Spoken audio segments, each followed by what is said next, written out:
friends, so for today's project we're going to learn a little bit about mandalas. So a mandala is a symbol of wisdom and meditation, and they are usually made out of geometric patterns in the form of a basic square with 4 gates and a circle in the center point. Artistically, they are used to help people focus during meditation. Mandalas, as you can see, the design itself, it's always going to be a circle, but they can be colorful, they can be black and white, and they can have lots of tiny little details. The word mandala means circle in Sanskrit, and Sanskrit is an ancient Indian language that is not used very often nowadays. So to begin with, what you see me doing here is I have a piece of paper, but it's a rectangle. It's a long piece of paper that I need to make it into a square.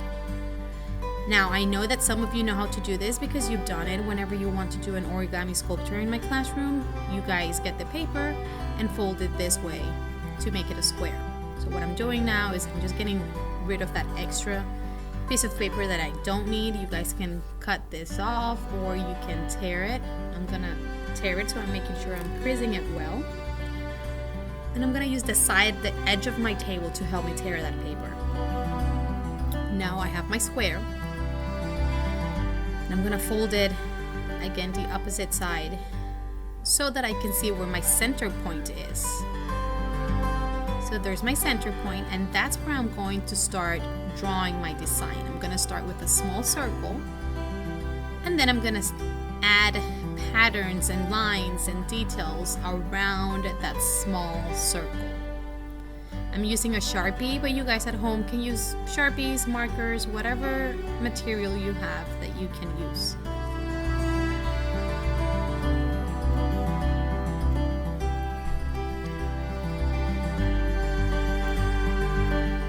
Now remember, a geometric pattern is geometric. It's just another word for shapes. So you're going to think about shapes that you can repeat, shapes that you can redraw, and pattern is when something repeats over and over again. So I'm almost done drawing my mandala. And after I'm done drawing, I'm going to add a color. If you are not going to add color to your picture, which is completely fine, make sure you have enough details, like the picture that you saw at the beginning of the video. You can choose a color scheme for this. You can do cool colors, warm colors, or you can do all the colors. I'm using the colors of the rainbow, Roy J. Biff, and I'm gonna start with red and work myself to purple. Now I'm coloring very light, I should say, because I want my colors to blend. Kind of make it look like it goes from red all the way out to purple.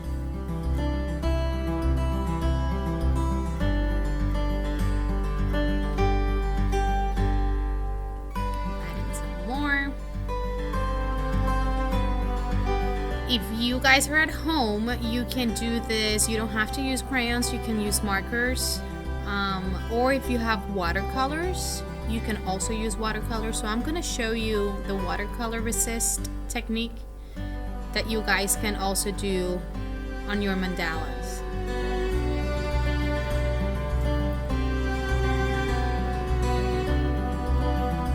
So here it is. Now I started drawing everything with a white crayon, but I know it's really hard to see.